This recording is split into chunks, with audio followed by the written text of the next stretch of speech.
I found out my girlfriend went to an event I wanted to go to without me and then lied to me about it, so now the next event in my life is finding a new life without her. Posted by you/responsible_log_5039. My M30 girlfriend, F28, is extremely dismissive avoidant, and it's been causing a lot of issues in our relationship. She's in therapy, but that is mostly focused on managing her OCD and related eating disorder. She has trouble expressing her emotions and needs and struggles with communication, commitment, and compromise as a result. We've been dating for a little over a year. Before me, her longest relationship lasted less than 2 months. She usually shuts down and runs from relationships if she feels smothered, if her partner lets her down, or if she feels criticized. It doesn't take much for this to happen. She does recognize this, and she's trying to work on it, but it's hard on both of us.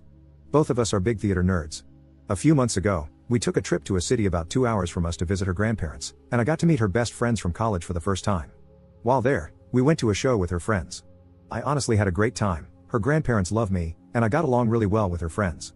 There was another show coming up in a few months that both of us have connections to. It was the first musical she ever saw with her grandparents, and I worked on a production of it in high school. I asked my girlfriend if we could go. I even offered to bring her grandparents and treat them to a nice night out. They don't get to go out much anymore, or we could go with her college friends. I was immediately shut down. She said she didn't really like that show, which she had mentioned before, and didn't want to see it again. Fine, no big deal. That show was last weekend. Not sure if this is relevant yet, feel free to skip this paragraph. We kind of had a fight on Saturday. I was about 15 minutes late picking her up to hang out at a brewery, and she felt really let down. She's broken up with other people for similar reasons and gave me the silent treatment all day. Eventually, I got her to open up, we apologized to each other, and ended up having a decent evening at home. The next morning, she said she didn't feel great and wanted to go home to rest. I drove her home and asked if she needed me to stay with her to take care of her or anything. She said no, she just wanted a quiet day to herself. I told her to let me know if she needed anything and then headed home. I didn't hear from her all day. Even when she's relaxing, we're usually trading memes and Snapchats of our cats, but she wasn't even opening my messages. Earlier that week, she had a migraine so bad that I had to take her to the emergency room, and her sister just had a baby who's been having some health problems. By late afternoon, I started to get really worried that something was wrong, so I decided to check her location on Find My. She wasn't at home. She wasn't even in our city. She was just leaving a restaurant and walking to the theater to see the show I really wanted to see. I assumed she was with her friends again, as the restaurant is a favorite of theirs. It's a nicer restaurant where they would have needed a reservation, and the show is a popular one. Everything would have had to be planned well in advance. I'm not worried about her cheating or anything. Her friends are married to each other, and she wouldn't be going with anyone else except maybe her grandparents. I'm just so hurt over everything. I really wouldn't have minded if she had told me she already had plans to go to the show with her friends. I just don't understand why she lied to me about not being willing to go, and why she lied to hide the fact that she was going. I think she just didn't want to explain that she wanted to go with her friends and without me. I don't know how to bring this up to her. She's very sensitive to criticism, and even though I'm hurt, not mad, she'll probably take it as an attack. She also doesn't really like me expressing my feelings to her in general and tends to shut down and withdraw. I'm worried that if I bring this up, she'll just break up and leave to avoid the conversation.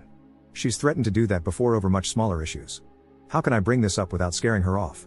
Update 1 month later. I wanted to thank everyone for their input on my last post. I know it's a bit cliche, but I wasn't expecting it to get so much attention. Even the harsher comments helped me get a better grasp on the situation. I wasn't going to bother posting an update, but a few people have messaged me, so I figured I'd finally write this out. Spoiler, it's not a good ending. I spent a lot of time thinking about what to do. I made my post on Monday, and we had a date planned for Wednesday. I decided I would bring it up then. On Tuesday, she was having a bad day at work, but she didn't really let me know. She texted me about an email her jerk of a boss sent her, and I thought my response was appropriately supportive and validating, basically telling the guy off and letting her know she was right to be frustrated. I got a curt, "Is that all you took from that?" in response. I probably should have thought a bit more, but I was dealing with my own work issues and a migraine, so I lazily doubled down on my first response, again reiterating that she had every right to be angry. She didn't reply. I didn't double text, but I did reach out via Snapchat and Instagram messages to see if she'd respond there. She didn't open any of my messages. Since I'm always trying to make excuses for her, I assumed she was busy and would respond when she had time. If you couldn't tell from the first post, my girlfriend really struggles with communication. Finally, 4 hours later, she responded by saying that she doesn't feel emotionally supported and needs some space to think about the future of our relationship. I was super confused and asked what was wrong. Her response was, "I just had a really crappy day and you didn't even bother to call me." I kind of snapped at that. I asked why she didn't respond to any of my messages, or why she couldn't have said something like, "Hey, I had a really bad day at work and need to hear your voice." I pointed out that she never asks me for emotional support, she just acts out until I figure out what she needs, or until she gets frustrated and gives me the silent treatment. She replied, "I didn't respond because it wouldn't have mattered. I cannot always be the one putting in the work. I explained, for what felt like the thousandth time, that I can't read her mind, she needs to communicate her needs. She's intentionally avoiding the work by refusing to open up and ask for help. I understand that's hard for her, but I can't make up for that on my end. I pointed out that I didn't realize she was having an awful day, I just thought she was dealing with regular work issues. She never tried to clarify how she was feeling or what she needed. She said, "I've been saying I need more effort from you for months, and nothing has changed. This is the exact argument I didn't want to have, and you pushed it." I responded that I desperately want to support her, but she isn't giving me anything to work with. I gave her the space she asked for and told her I love her. The next morning, she asked if she could come over after work to talk. After I confirmed, she went back to giving me the silent treatment. Soon after, I found myself blocked on Snapchat and Instagram. Weirdly enough, it was this that finally made me realize how badly I'd been treated. I was so starved for emotional and non-sexual physical intimacy, she doesn't even like holding hands, let alone cuddling, and I was an anxious mess from constantly walking on eggshells. But I'm stubborn, I loved her, really wanted things to work, and was still willing to talk things out. She's pulled a similar stunt before, and we ended up staying together. She finally came over. We started by going over our communication issues. Her main point was that she feels with a compatible partner, everything should come naturally, including knowing when your partner needs something without having to ask. She explained that she gets overwhelmed and shuts down, and asking for help is very overwhelming for her. It goes against her need to feel independent and self-sufficient, and it feeds her fear of falling into a toxic, codependent relationship like her parents. So she feels this is an appropriate expectation. I explained that she's asking me to read her mind, that she's putting all the emotional labor on me, and that this isn't a realistic or fair expectation. She started to change the subject, which is something she often does when she's uncomfortable with a conversation. We jumped around to various issues in our relationship. She randomly said that she doesn't feel like she really knows me. I asked her what she meant by that, and she said she never knows what I'm thinking or feeling and that I'm too closed off, which is all false and definitely felt like projection on her part. This hit on a deep insecurity, that she didn't actually care enough about me to try to get to know me. She barely engaged with my interests and hobbies, rarely asked me questions about myself, and when she did, they were usually negative. On the other hand, I made all the effort to learn about the things she cared about. She then brought up that we've been dating for a year but have no plans to move in together. Again, this hit on a major insecurity of mine. I had been trying to bring this up for months. I even asked her directly when she was having issues at her place and thinking about moving. This was in late July, around our 1-year anniversary. On the other hand, she gave me different answers every time I asked what she wanted for her or our future, if she didn't try to change the subject instead. She's never brought up our future on her own. I was always the one initiating those conversations. I made it clear that the only reason we don't have future plans is because she doesn't seem to want to make them yet. I also said there's nothing wrong with that, but she needs to let me know if she's not ready for that step. Pointing all of this out to her made her go quiet, not silent treatment quiet, but the kind of quiet where, when things get too intense for her, she starts to shut down and withdraw. It took a few minutes for her to come out of it. Once she did, I explained that I felt like I was the only one really putting effort into our relationship. She asked me what I seriously wanted. I began in a kind of roundabout way, I guess. I explained that 6 years ago, I had to end an engagement with my fiancée after she became an abusive alcoholic, and then spent the next few years working 80+ hours a week at a job I hated while watching my dad slowly die, all things she already knew. What I was going to say next was that after going through that, I wanted to get a job that was better for my mental health, which I succeeded in, and I wanted to find my person. Instead, I got cut off. She said maybe I started dating too soon after my dad's passing. We started dating about 9 months later. This really threw me off, and it took me a minute to recover. Before I could continue, she said that she just doesn't feel our communication styles are compatible. I asked her if she seriously thinks she has good communication skills, and she said she feels like she does. I finally brought up the show. I told her I knew she went without me and explained how I found out, and my justification for checking her location. This visibly shocked her, and she shut down again.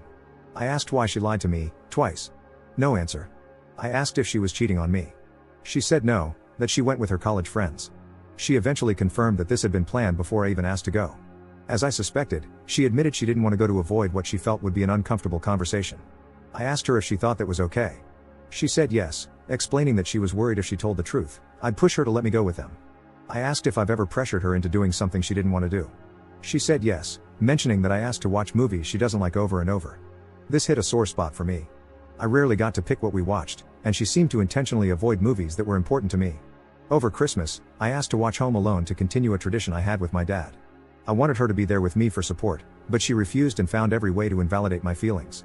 I asked if I had ever pressured her outside of asking to watch a few of my favorite movies. She said no. I asked if I had done anything to make her feel unsafe opening up to me about any of this. She said no, but explained that she's just not the type to open up like that to anyone except her sister. I asked how she expects to have a serious relationship with someone if she won't open up to them.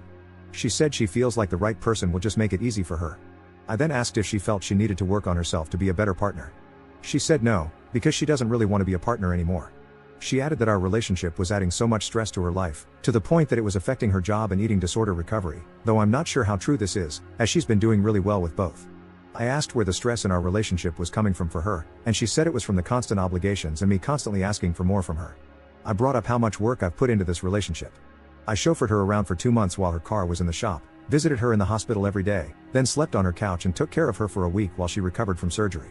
I've paid for the vast majority of our dates, given her money when she overdrew her bank account, helped her move on short notice, and always showed up for her when she asked, and plenty of times when she didn't. I've also tried to model good relationship behavior, and it's exhausting and heartbreaking to not have that effort reciprocated. Instead, I rarely got to plan dates or pick the movies/shows we watched because she refused to compromise. I put in all this effort trying to open up to her and to get her to open up to me. The few times I asked for her emotional support, even for small things like watching Home Alone with me, she refused. She didn't take any interest in my hobbies, even those we had in common. We had next to no emotional intimacy, and I constantly had to forgive her for blowing up at me over small things, giving me the silent treatment, or lying to me, while I always admitted when I was wrong and showed that I was working to grow with our relationship. I've been giving so much without getting anything in return, and I don't feel like my expectations were unrealistic at all. I was asking for the bare minimum. My needs weren't being met. She once again said that she didn't think our communication styles were compatible. I guess this was the hill she wanted to die on to end our relationship. I told her that I didn't want to end things and was still willing to work on us. I even offered to get us a relationship counselor, but she refused. She said she was exhausted and couldn't do this anymore. By that point, I was exhausted too, and agreed to end things. She never cried or showed much emotion during the whole conversation. She just alternated between being cold and looking uncomfortable. By the end, I was kind of a mess, though I never raised my voice or got angry. About a week later, I wasn't doing great. I made the mistake of getting drunk alone at home and then made the horrible mistake of trying to text her. I asked if she'd thought about us and if she was willing to talk. She hit me with, "Don't contact me. It's not coming across to you, so I'm being explicit. I want nothing from you except to never hear from you or see you again. I'm blocking your number. Contact me again, and I'll be getting a restraining order. Go get some help and leave me alone." So, that was great. I haven't been doing great. Between how exhausting everything was and the fact that this relationship and breakup managed to hit most of my relationship insecurities, I've been kind of a mess. It's been rough realizing how I hardly ever felt appreciated, valued, respected, or prioritized throughout our relationship, and how I never really felt like she saw me as a partner or us as a team. I've realized that I made a lot of excuses for her, given her childhood trauma and the fact that this was her first attempt at a serious relationship. A lot of her points about not knowing me or us not having plans for the future felt really gaslighty, and it's messed with my head a lot. That, combined with the constant nitpicking, kind of destroyed my self-esteem. Honestly, I felt better after breaking things off with my ex-fiancé than I do after this breakup. Oh well, I guess I have a lot of work to do on myself. I'm sorry that this probably wasn't a satisfying ending.